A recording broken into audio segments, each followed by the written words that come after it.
Dr. GTA, where's your PC build? We want to see your new PC build. We want to see your specs. You don't have 1080 Ti SLI. Dislike, report. I guess we'll go ahead and roll this B-roll and get into this amazing PC build of 2017. And make sure to click the link in the description to check out the giveaway we are doing. Oh my God, guys. See the smoke? My God. My computer was just caught on fire. This is crazy. My God. My computer was just caught on fire. Smoke. Oh my God, guys. See the smoke? My God. My computer was just caught on fire.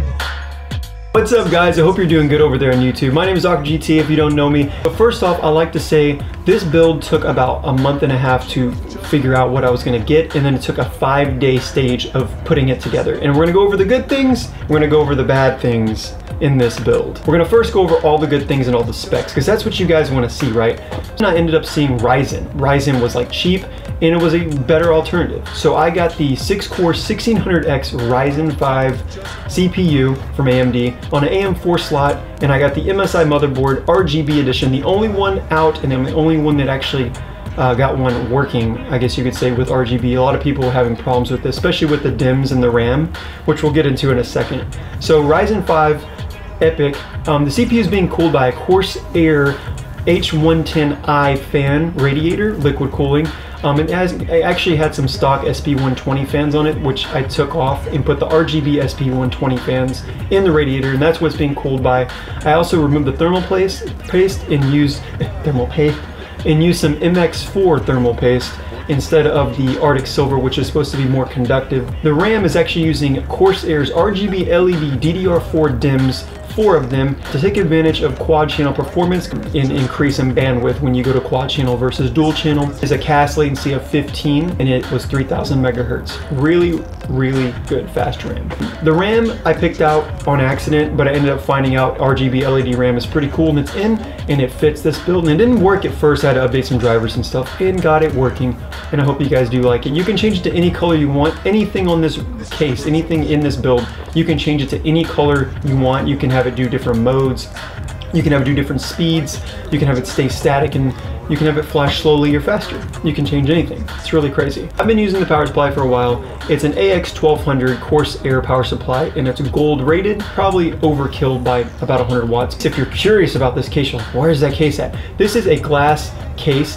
It's tempered glass, and it's really nice. The whole case completely, the entire thing is covered by glass. So the problem is with that, it yields a lot of heat. That's the only thing I don't like about the case. Except for the lower panel, I actually had to make my own custom cardboard spray painted cover for the case. It's like they forgot to add the power supply unit there. And then the fact that it doesn't support a 280mm radiator for the CPU in the top is another frustrating factor, because certain motherboards conflict with each other and you can't put your RAM in. So I couldn't go with high profile RAM if I wanted to put a 280mm rad in there. So I had to go with a 240. But other than that, it looks amazingly glossy, and it really promotes the colors at night with the reflections and everything, the lights hitting it from the outside and coming from out of it, from inside the case, all the colors just colliding at the glass is a really epic thing.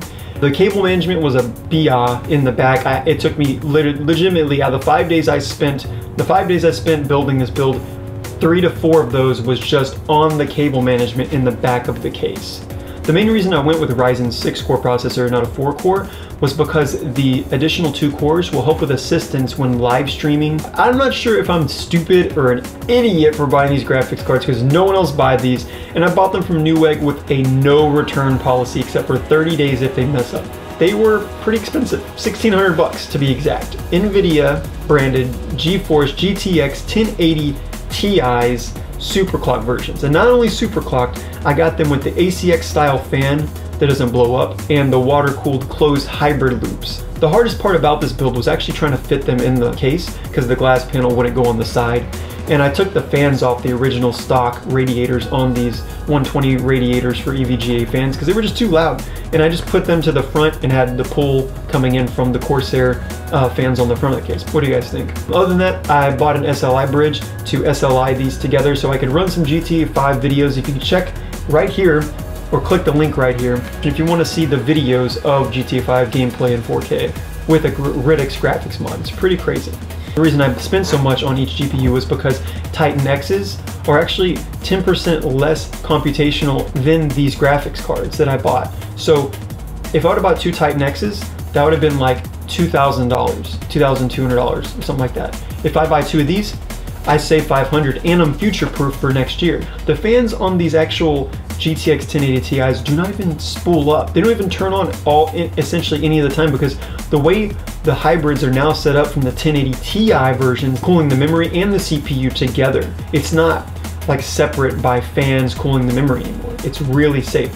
And I can tell they did this because of me. And if you don't know what peace of mind gaming is, you will know with this graphics card. The 1080 Ti's all cooled, and you can monitor them in EVGA Precision X. And it gives you that peace of mind when you're gaming that your computer's not gonna blow up like mine did. Computer, my GTX 1080's just caught on fire right now. If you haven't seen that video, go check it out in the description below or right here. I pretty much had my computer blow up on me while I was filming a GTA 5 graphic mod video. It blew up and almost burned my house down because of the graphics cards that I was using were getting hot. Nonetheless, the video is pretty crazy, and you can check out the epic video of my GTA 5 graphics mod in the description below. It's the GTA 5 Ultra graphic mod if you haven't seen it. Most people have seen it. It's about to hit, I think it's over 1 million views now, guys. Thank you guys for that too.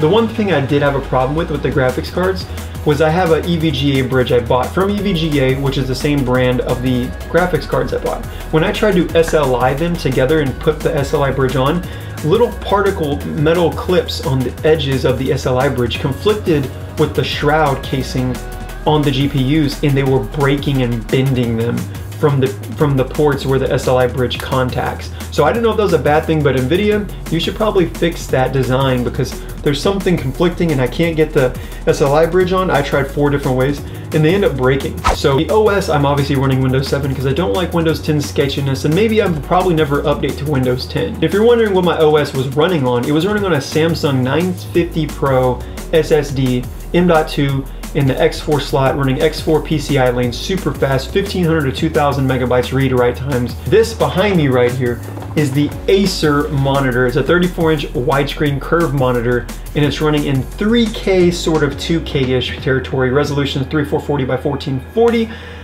I kind of don't like that because I really want something that's a 4K curve, but they don't have that out yet. And I kind of don't like it because it's going to put bars in the bottom of my videos when I render them. Nonetheless, it does help with the extra 400 pixels in width for playing video games, and I do like the curve. It does give a subtle accent to it. It looks really nice. It's aesthetic, and it also, I really think it helps with the eyes, especially the blue shift options you can use on the monitor to remove the blue from the LEDs. It really lets me be on the computer longer when I need to work and get stuff done, and my eyes won't hurt or anything. So I recommend getting one like this. The only downside is it's not 4K and that it costs $1,200. So my friend said, you're gonna like this monitor so much you're not gonna want to return it. And I said, nah, I'm gonna return this within 30 days because I was just testing it to see if I like it. But the truth is, dude, I'm keeping this monitor now because it's so good. And not only that, it's running at 50 Hertz stock on HDMI. In order to run it on 60 Hertz or to 100 Hertz if you want to overclock it, because you can overclock this bad boy, you have to run it through a display port. Some of the graphics cards don't even have a display port, which I'm kind of confused about. But nonetheless, amazing monitor. I overclock it to 100 Hertz and it's blistering fast. The G-Sync is on it as well. Did I mention that? G-Sync on this monitor, it's amazing. All this together completes my build. If you guys want to know anything else, leave it down in the description. If you enjoyed the video, make sure to leave a blue thumbs up on my epic build and share it with your friends to show the Ryzen build of the century. Just kidding, not really. But yeah, I hope you guys enjoyed it. More GTA stuff coming, more other videos coming. Check out my outro because there's a lot of cool videos in there. And thanks for tuning in. Thanks for being a long-time subscriber. And thanks for watching me and getting me this far on YouTube, because without you guys, I wouldn't have done it. And yeah, I'll see you guys in the next video. And the funny thing is, if you didn't notice already, the music playing in the background, actually by a guy named Freddie, who took my voice from my famous video where my computer was burning my house down. And he actually put it in a song, and it's pretty cool. I think it's cool. So I decided to add it to the video. Hope you guys like it. Would you guys like a download link to this? Let me know in the comments as well. And thanks for watching. See you later.